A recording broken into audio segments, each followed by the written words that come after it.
Bienvenue sur Women TV Talk Show, la télévision de la femme. Ici, on parle d'entrepreneuriat féminin, on parle d'épanouissement de la femme, on parle de liberté financière chez la femme, mais aussi on a estimé qu'il était important de parler d'un autre point capital qui est la qualité du service client et qui malheureusement est tellement négligé en Afrique en général et au Cameroun en particulier. Et pour parler de ce sujet, on aura l'immense plaisir d'avoir Madame Célestine Fotso. Et oui, elle est au Cameroun, on en profite. Bonsoir Madame Célestine Fotso.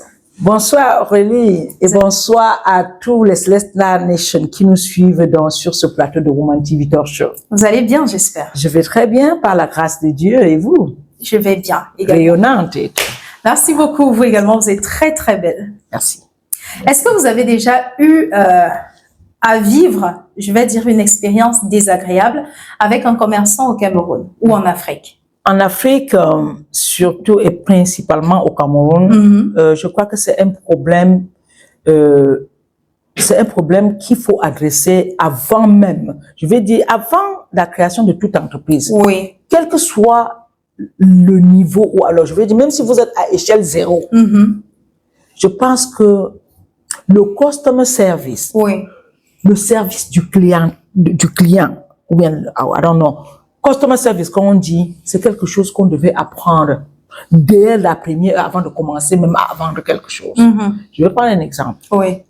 Quand on était un peu plus, même aujourd'hui, quand on était un peu plus jeune, quand vous achetez des beignets chez une maman qui fait des beignets au quartier, et vous demandez le cadeau, la maman là, souvent elle prend un beignet et elle vous donne. Justement. Est-ce que ce n'est pas, c'est quelque chose de très puissant? La prochaine fois, vous traversez tous les vendeurs de beignets. On s'en fout. Si vous faites même les beignets mieux, 10 fois mieux que cette maman-ci. Voilà. Le fait qu'elle vous a donné on ira toujours chez la maman qui est gentille. La maman qui est gentille. Parce que il y a, non seulement, nous avons placé notre demande qui était en dehors de l'achat. Oui. Et elle a répondu gentiment. Exactement. Vous voyez, tout ceci, ça compte. Ça veut dire que d'une manière ou d'une autre, la maman, si, c'est son charme. Oui. Cette maman, une fois quand elle nous a donné ce petit cadeau, c'est son charme. Clairement. Donc, on ne peut pas, ça dit que de manière, toi-même, tu ne peux pas aller et de passer. Ça dit que toi, tu passes la maman là. Et même s'il y a quelqu'un qui fait les beignets, comment, non. Tu vas rentrer sur la maman gentille. On aura l'impression carrément de la tromper si on part ailleurs. C'est ça. Donc en Afrique et au Cameroun en particulier, on est arrivé à un stade où on a des commerçants que je vais qualifier d'influenceurs. Ils se disent dans leur tête avoir atteint un standard où c'est le client, c'est au client de supplier pour acheter chez eux. J'ai vécu une expérience la semaine dernière. Et c'est parce que je suis tombée sur le TikTok de la jeune fille, je suis remontée pour comprendre ce qui s'est passé et j'étais choquée. Donc, elle entame une conversation avec une cliente la veille. Il était question qu'elle réponde à un certain nombre de choses. Déjà, elle peinait à répondre à la cliente. À la fin, la cliente se dit, bon, elle ne peut pas fuir, au moins elle est sur les réseaux. Donc, elle décide de faire son dépôt.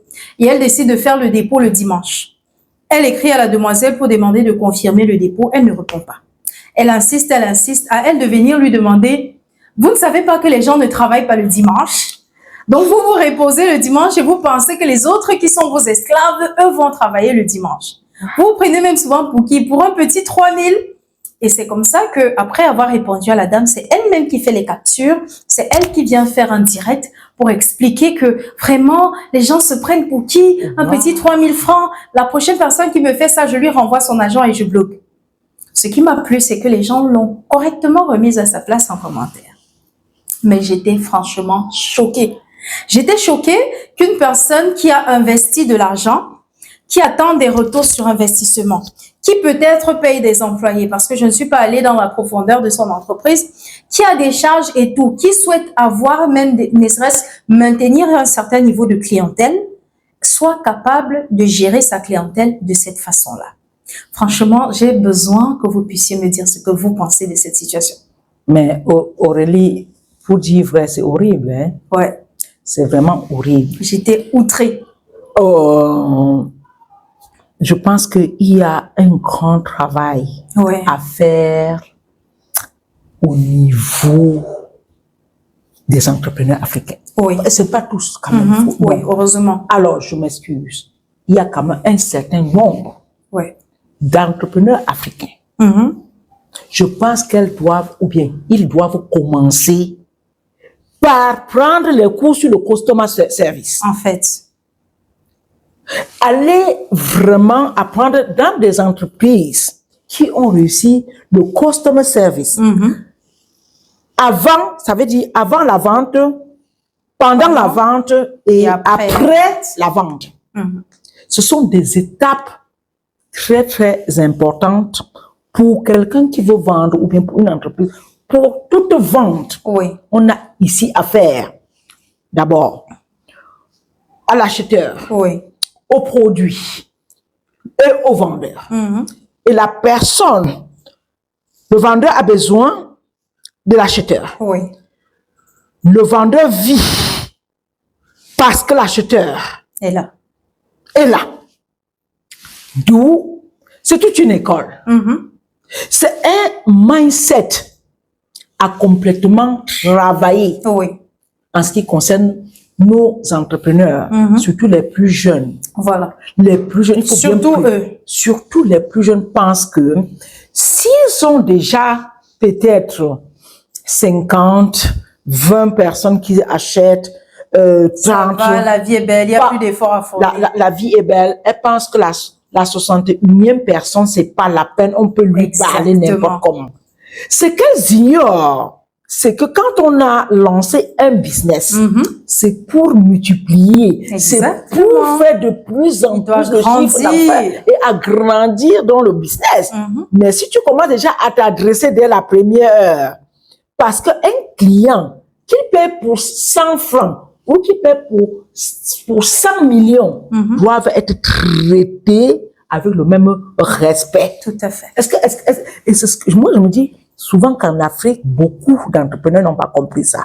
Je pense aussi. Beaucoup. Et parce que j'ai vécu des scènes horribles moi-même ici en Afrique. Le customer, on dit que le client est roi. Le client réellement est roi.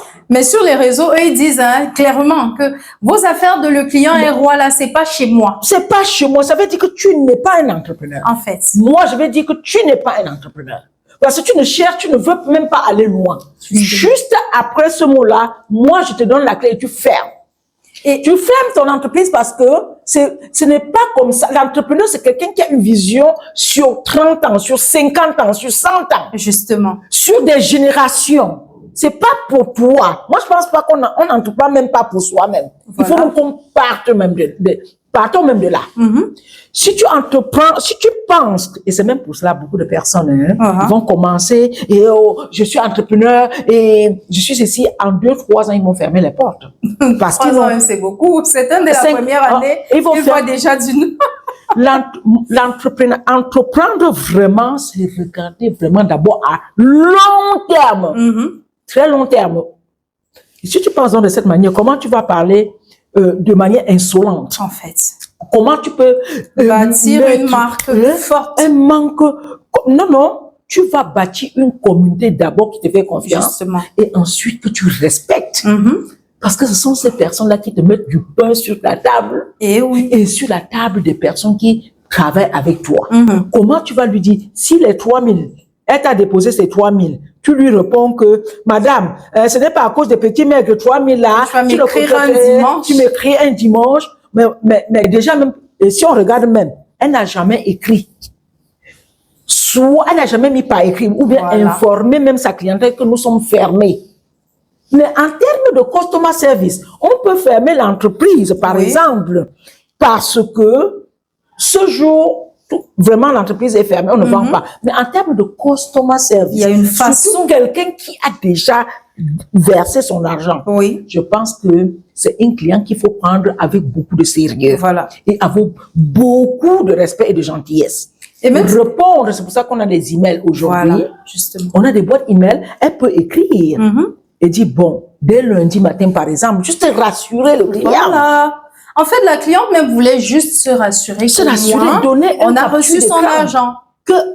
C'était plus simple comme ça. En fait. Moi, je pense que C'est un réel problème en Afrique pour les entrepreneurs qui n'ont pas compris. Il faut comprendre qu'une fois que vous faites ça, sachez que l'information ne reste pas seulement entre vous et la cliente. Ah oui. Ce qui est sûr, c'est que... Et le comble, c'est qu'aujourd'hui, elles sont toutes sur les réseaux. Tout le monde est sur les réseaux. Et que chacune prend un malin plaisir à venir raconter avec arrogance ce type d'expérience qui en réalité ne fait rien d'autre que chasser les autres. Une comme moi, je tombe sur une vidéo pareille, même si tu vends, moi, je ne fous. sais pas quoi. La tête de ma grand-mère. Je ne viendrai jamais. Non, elle va rester là-bas avec toi. Moi, je ne viendrai pas. Et après, elle sera la première à se plaindre. Le marché est dur. Vraiment, je broie du noir parce qu'il y a des difficultés. Oui. Je n'arrive pas à gérer. Alors que ça, elle a chassé tous les clients avec sa bouche. Sa propre bouche. Alors, mesdames, vraiment, ou bien messieurs, les entrepreneurs, le customer service. C'est la base. C'est la base. Et avec le customer service, vous allez aller plus loin. McDonald's, avec le hamburger. Ouais. Écoute ça. De l'autre côté, est-ce que tu sais que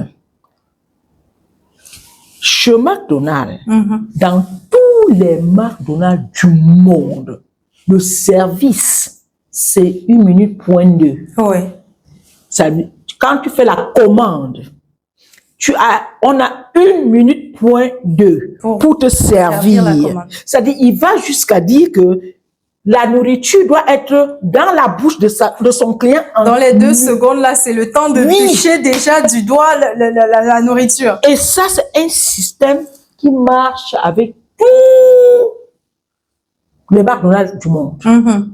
C'est pour cela que vous voyez, les gens, quand tu as faim, moi, j'ai vécu une expérience, il y a moins de 72 heures. On est allé quelque part avec des amis. On a passé moi, j'ai demandé du poisson avec le ndolé. Il y a d'autres personnes qui ont demandé, peut-être, c'était le poulet et quoi. Mais nous avons fait pratiquement 1h25 là-bas. Après, je me suis demandé, c'est vraiment pour la nourriture? Parce qu'après ça, tu n'as même plus faim. En fait. Et quand la nourriture arrive, même tu n'as même plus l'appétit. Justement. McDonald's a compris, Aurélie, que quand une personne vient dans son restaurant, c'est parce qu'elle a faim. Oui. Donne-lui ce qu'elle veut, elle va revenir. Elle va revenir.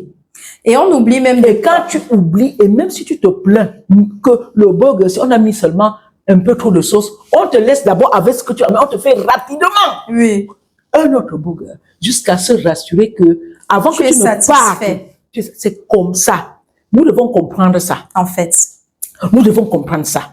Que le customer service, et quand je pars de là, toi tu pars d'un restaurant comme ça, c'est pour aller publier au monde, dire aller à tel endroit, voici le service. Parce que ça peut affamé et direct. Ça peut jouer sur vous en bon comme en mal. Alors, le témoignage du service que j'ai eu chez vous, c'est ce que je vais aller raconter. Hein. Justement. C'est ce que je vais aller raconter. Alors, donc pardon, prenons, moi je pense que, et les couturières. Oh my God! Oh là là, franchement, là c'est une autre histoire. C'est carrément, c'est quelque chose, on dirait qu'elles se sont passées le mot. Et le problème, c'est que c'est pas de génération en génération. Eh oui. Moi, il y a 20 ans, dans ce pays, moi je finissais toujours au commissariat avec eux. Et avant ça, c'était toujours comme ça. Je suis même revenue. C'est-à-dire que quand je viens ici, pour prévenir même, j'envoie acheter les tissus avant que je n'arrive. Oui. Et je peux faire pratiquement 2 ou 3 semaines. Mais quand on donne les tissus toujours, on dit, oh non, ça peut se faire en 5 jours. Les modèles, je fais des vidéos, je fais des photos et moi-même, j'appelle en vidéo pour parler avec la couturière. Oh non, la mère, ça fait, j'ai fait cette tenue, ça c'est un ancien modèle. Ça fait 2 ans que j'ai fait cette tenue. Il y a des gens à Paris qui faisaient le mariage, d'autres au Canada, et puis comme ça. Non, ça c'est rien, ça va être fait, ne te dérange pas. Et souvent, quand tu lui parles, il y a d'autres même qui sont même un peu attentionnés, comme ça, un peu gentils. D'autres disent, oh non, non, non, non, non. Madame, vous pensez que ça c'est rien ça? Et de manière arrogante, un peu comme et tu te dis que, oh, peut-être l'autre aussi, elle peut connaître. Oui. Mais il faut voir donc le résultat. Déjà, elles ne tiennent pas à leur rendez-vous. 95% de couturiers ou bien de couturières ne tiennent pas à leur rendez-vous. On a coupé la lumière. Maintenant, la fête, on ne parle pas de la lumière. Franchement, maintenant, la malade. la fête de lumière, ça a même fait fort maintenant, là. Maintenant, oh non, c'est la lumière, maman. Qu'est-ce que j'allais faire? Ouais. D'abord, ton habitude, c'est quoi? Ton habitude, c'est que tu as été toujours comme ça. Que j'étais d'abord malade. Après la maladie, Maintenant, on a coupé. mon père est mort. Ou c'était comment? J'étais au deuil au village. Tout ça là. Vraiment, il faut quand même que ça change. Il faut que ça, je ne dis pas qu'on ne coupe pas la lumière. On coupe la lumière. Mais avant ça, tu étais d'abord comment? Est-ce que tu avais même l'intention de livrer le vêtement à la date prévue? Et quand on fait ça, comment est-ce qu'on va évoluer avec notre entreprise? En fait. Quand on dit que les temps sont durs, on te donne 2 petites tenues, tu n'arrives pas à livrer. Si quelqu'un vient maintenant et veut te passer la commande de 10 tenues pour que tu fasses plus d'argent, je ne sais pas, sachant vraiment, que tu n'as pas été capable de livrer 2 tenues à temps. Je ne sais pas, ça n'a aucun sens. Donc vraiment, pardon, les couturiers, mesdames les couturiers, messieurs les couturiers, pardon, revoyez encore votre façon de nous servir. Nous voulons bien venir à vous et vous faire vraiment de l'argent. Mais vous aussi, arrangez-vous. Nous vous supplions seulement, faites du bon travail. Pardon, faites du bon travail. Respectez les délais. Respectez les délais. Et justement, on parle des entrepreneurs en ligne, on parle des couturières, on parle des boss même. On oublie de parler de la qualité des personnes qu'ils recrutent. Ouh. Il y a une entreprise, jusqu'aujourd'hui, on continue de l'insulter sur les réseaux à cause de la qualité des caissières qu'elle recrutait. Express Union. C'était quelque chose de terrible. Tu arrives à Express Union, on va te manquer de respect, on va te torturer, tu vas même déprimer seulement parce que tu es venu demander un service payant. C'est terrible. Waouh! Je parle d'elles, je parle des caissières dans les agences de voyage, je parle des restaurants, les serveuses, je parle, en fait, il y a tellement de Non, mais il est temps qu'on change. Il est temps, quand on va aussi, il y a d'autres pays d'Afrique. Comme la Côte d'Ivoire, j'étais là-bas il y a quelques mois. C'est vrai que je suis pas allée partout, mais vraiment, je veux tout simplement que nos entrepreneurs comprennent qu'il y a quelque chose vraiment à faire en ce qui concerne le service de la clientèle. Justement. Si nous en parlons sur ce plateau, c'est parce que ça devient de plus en plus récurrent. Et ce n'est pas bien. Voilà. Nous voulons avancer.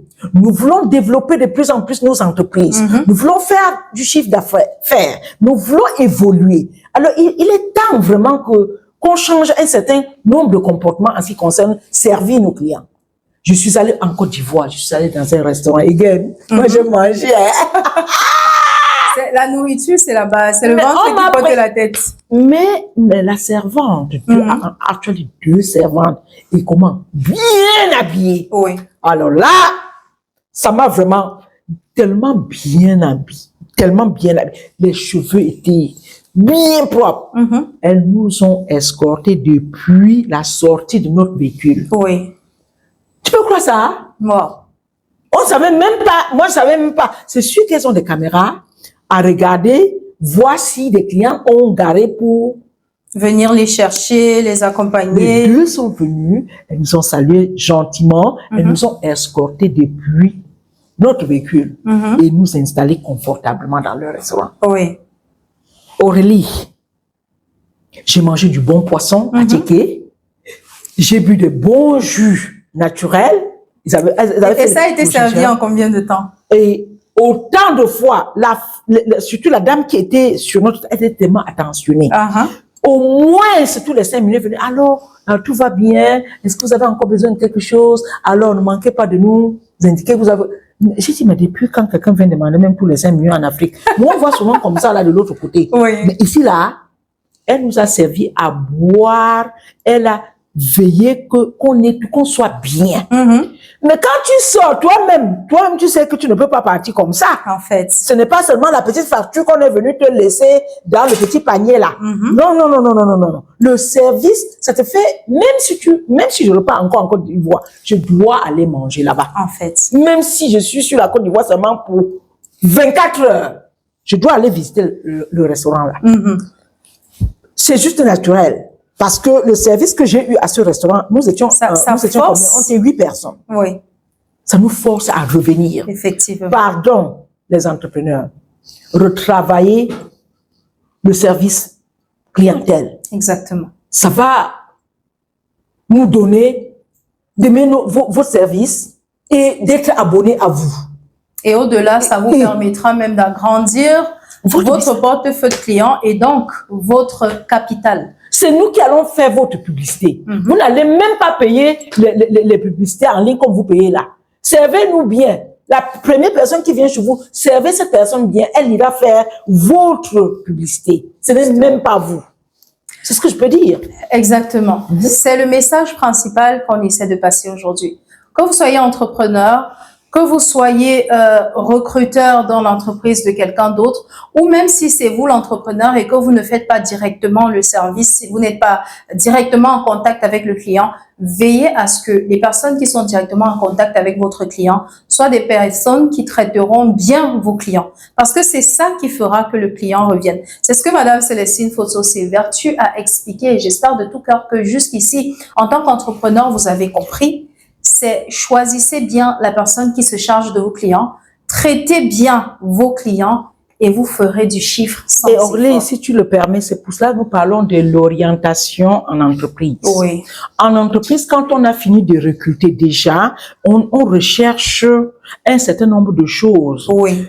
On recherche un profil qui comprend ce que pourquoi nous le recrutons. Justement. Alors, il y a un temps d'orientation. Le temps d'orientation, l'entreprise va apprendre à l'employé ce qu'on attend d'elle. C'est des journées. Nous, de l'autre côté, on peut passer, ça dépend des compagnies, on a 2 semaines d'orientation. On veut même jusqu'à 1 mois d'orientation. Pour dire que les entreprises chez nous prennent vraiment du temps sérieux à former l'employé. Exactement. Pour que l'employé comprenne ce qu'ils attendent d'eux. Parce que le customer service chez nous est, pour peu qu'un customer, ça veut dire un client se plaigne, vous pouvez perdre votre boulot. Voilà. Parce que je viens, c'est déjà même votre attitude seulement. Ça veut dire, je viens, je vous dis bonjour. Une façon que j'ai vue ici, quand vous dites bonjour à certaines personnes en Afrique qui sont en entreprise, les personnes là sont tellement fâchées. Elles ne répondent pas. Je ne sais même pas, elles ne répondent pas. Ouais, vous regardez d'un trait de nain comme ça. Elles vous ignorent, tout simplement.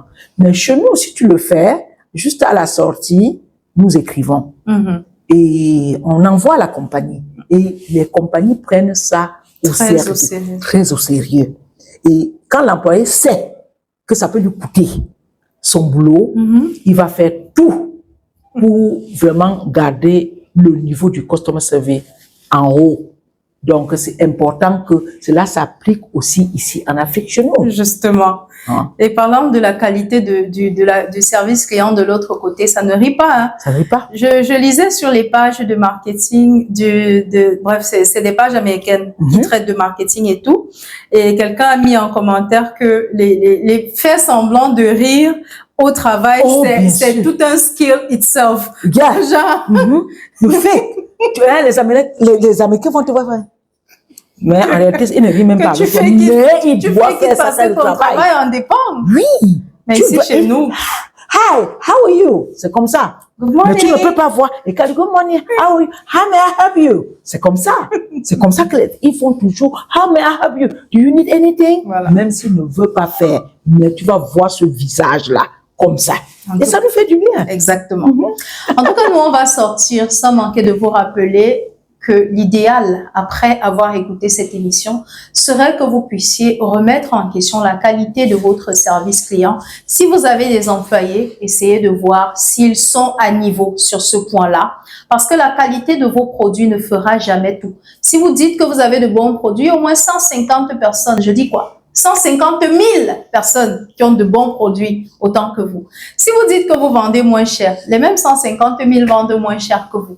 La seule chose qui fera votre particularité, c'est comme Madame Célestine Fosso l'a dit tout à l'heure. Customer service. Votre service client. Alors, travaillez votre service client. Et avant de nous quitter, n'oubliez pas de liker, partager, vous abonner, activer la cloche de notification. Merci à vous, Madame Célestine Fosso. Merci Olive. Mais ça fait toujours beaucoup de plaisir de revenir sur le plateau de Woman TV Talk Show, surtout ici même au continent. On espère de tout cœur qu'ils sauront profiter de votre présence ici en appliquant ces précieux conseils qui feront véritablement la différence dans leurs activités. On se dit au revoir. Merci. Bye bye. The emperor, the conqueror, the champion, the lion is here. Découvrez le summum du confort et de la durabilité avec les appartements meublés Boss Life. Nos logements sont équipés de tout ce dont vous avez besoin pour un séjour inoubliable, y compris une connexion Wi-Fi rapide et fiable. Nos appartements sont alimentés par des plaques soleil. Pour une empreinte écologique, nous proposons également un service de location de voitures sur place. Réservez dès maintenant votre séjour chez Boss Life et profitez du confort que nous offrons dans nos appartements meublés de luxe. Nous sommes situés à Douala Terminus, derrière Barcelone Hotel. Contact 682 82 48 33. Boss Life et Partner. Live like et boss. The emperor, the conqueror, the champion, the lion is here.